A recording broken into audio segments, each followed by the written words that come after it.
नमस्कार, news point लेकर हाजिर हूं मैं राजीव। दोस्तों, दिल्ली से बिहार तक चुनावी राजनीति में फिर नई गर्मा गर्मी के आसार बन गए हैं।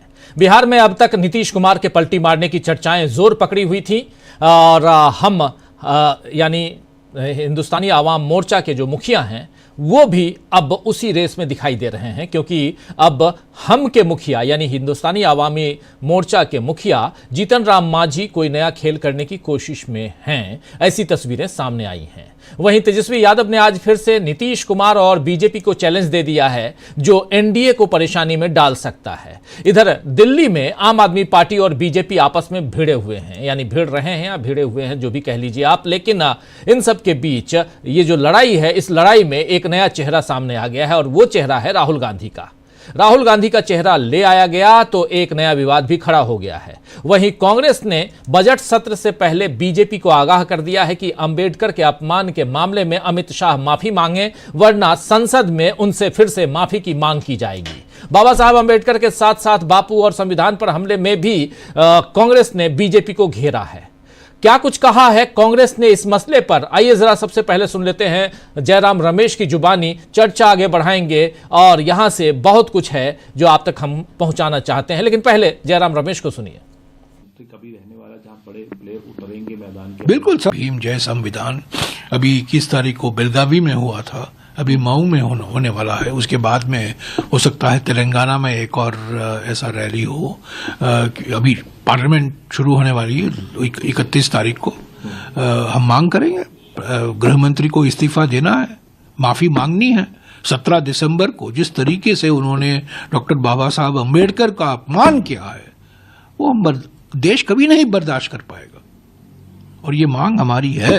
इसीलिए हम ये तो रैलियां कर रहे हैं, क्योंकि महात्मा गांधी पर मोहन भागवत जी का आक्रमण हो रहा है, बाबा साहब अम्बेडकर पर, डॉक्टर बाबा साहब अम्बेडकर पर गृह मंत्री का आक्रमण हो रहा है और संविधान पर प्रधानमंत्री का आक्रमण हो रहा है। ये 3 लोग आक्रमण कर रहे हैं। मोहन भागवत गांधी जी को निशाना बना रहे हैं, गृह मंत्री डॉक्टर बाबा साहब अम्बेडकर को निशाना बना रहे हैं और हमारे पूर्व नॉन बायोलॉजिकल और अब मौजूदा ह्यूमन प्राइम मिनिस्टर, जो अपने आप को एक ज़माने में मैं एक नॉन बायोलॉजिकल प्राइम मिनिस्टर हूँ, मैं नॉन बायोलॉजिकल व्यक्ति हूँ, ये कहा था पर उन्होंने वापस लेना पड़ा उनको। वो तो संविधान पर आक्रमण कर रहे हैं, संवैधानिक मूल्यों पर, संवैधानिक प्रावधानों पर, संवैधानिक संस्थाओं पर, जैसे मिसाल के तौर से इलेक्शन कमीशन, और संवैधानिक सिद्धांतों पर आक्रमण हो रहा है। तो ये जय बापू, जय भीम, जय संविधान, तीनों। 27 को आपकी रैली हो रही है, उससे क्या संदेश आप जो है तो सुन रहे थे आप। यहां जयराम रमेश को साफ साफ कह रहे हैं जय बापू, जय भीम, जय संविधान, और तीनों पर आक्रमण हो रहा है। एक तरफ बापू पर आक्रमण कर रहे हैं यहां मोहन भागवत, तो दूसरी तरफ भीम, जय भीम यानी बाबा साहब अंबेडकर पर आक्रमण कर रहे हैं अमित शाह, और तीसरी तरफ संविधान पर आक्रमण कर रहे हैं नरेंद्र मोदी।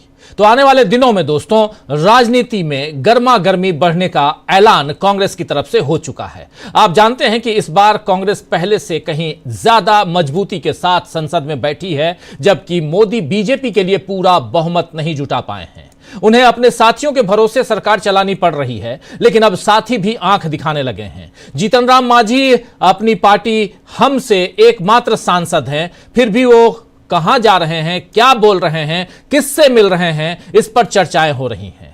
कल ही मांझी ने नीतीश कुमार से मुलाकात की। दोनों के संबंध पहले तल्ख थे, आप जानते हैं। फिर नीतीश कुमार एनडीए में आए तो अब दोनों एक गठबंधन के साथी हैं। हालांकि दोनों को लगता है कि बीजेपी उनका इस्तेमाल कर रही है। ऐसे में नीतीश मांझी की मुलाकात जो है, यानी दोनों की मुलाकात से बिहार में हलचल तेज है। एक तरफ नीतीश और दूसरी तरफ जीतन राम मांझी, इन दोनों की मुलाकात। कल मांझी जब नीतीश कुमार से मिले तो इस दौरान सीतामढ़ी से जदयू के सांसद देवेश चंद्र ठाकुर और मंत्री विजय चौधरी भी मौजूद थे। यह तस्वीर आप देख लीजिए।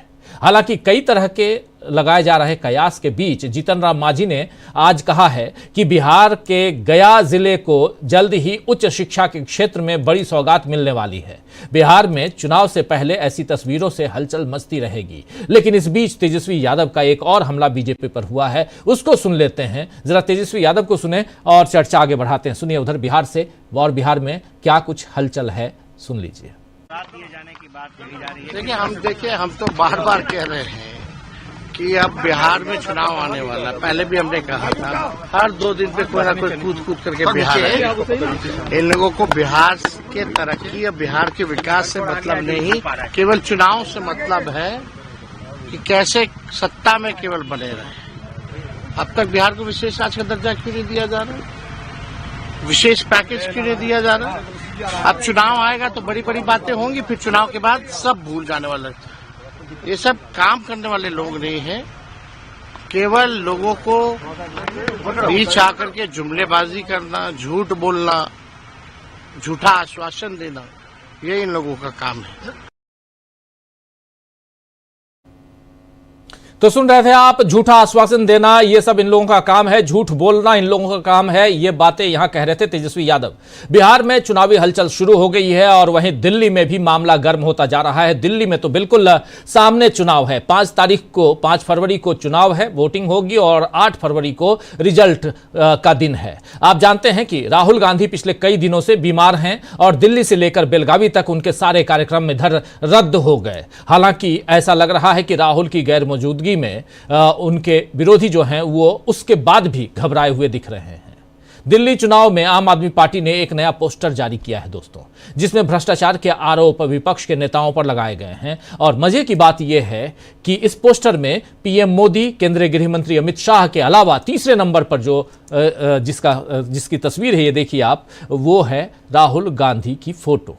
आप देखिए, पहले नरेंद्र मोदी, उनके बाद गृह मंत्री अमित शाह, फिर राहुल गांधी, फिर आगे है जिसमें योगी आदित्यनाथ हैं। ये तस्वीर आगे बढ़ रही है और लेकिन इसमें राहुल गांधी की तस्वीर क्या कुछ कहती है? राहुल का चेहरा पोस्टर में दिखाने का मतलब है कि आम आदमी पार्टी अब राहुल गांधी के केजरीवाल पर किए गए हमले का जवाब देना चाहती है। इसका एक मतलब यह भी है कि जिस कांग्रेस को बीजेपी और आम आदमी पार्टी दोनों ही दिल्ली में खत्म बता रहे थे, अब दोनों ही पार्टियों को कांग्रेस से डर लगने लगा है। क्या ऐसा माना जाए? इन सब पे चर्चा करेंगे। आइए आज न्यूज पॉइंट में चर्चा करेंगे कि बिहार से दिल्ली तक जो राजनीतिक यानी सियासी गर्मा गर्मी हो रही है, उसमें सत्ता की रोटी सेकने का मौका आखिर में किसे मिल सकता है। राहुल गांधी के इस पोस्टर में राहुल गांधी की तस्वीर से कैसे सियासी घमासान मचा हुआ है। लेकिन राहुल गांधी की जब चर्चा हम करते हैं या करेंगे तो वहां पर यह भी जानने की कोशिश करेंगे कि आखिर क्या सचमुच राहुल गांधी की तबीयत खराब है या सियासत कुछ और है। कई लोग ऐसी बात कर रहे हैं, इसलिए यहां यह सवाल रखना जरूरी है। लेकिन उसके अलावा बिहार से दिल्ली तक जो सियासी गहमा गहमी है, सियासत तेज है, उस पर बातें। चलिए, हमारे साथ कुछ वरिष्ठ साथी जुड़े हुए हैं, उन सबसे आपका पहले परिचय करवाता हूं और आगे बढ़ते हैं। देखिए, इस वक्त हमारे साथ 4 वरिष्ठ साथी जुड़े हुए हैं। प्रोफेसर रविकांत जी हैं, अमलेंदु उपाध्याय जी हैं,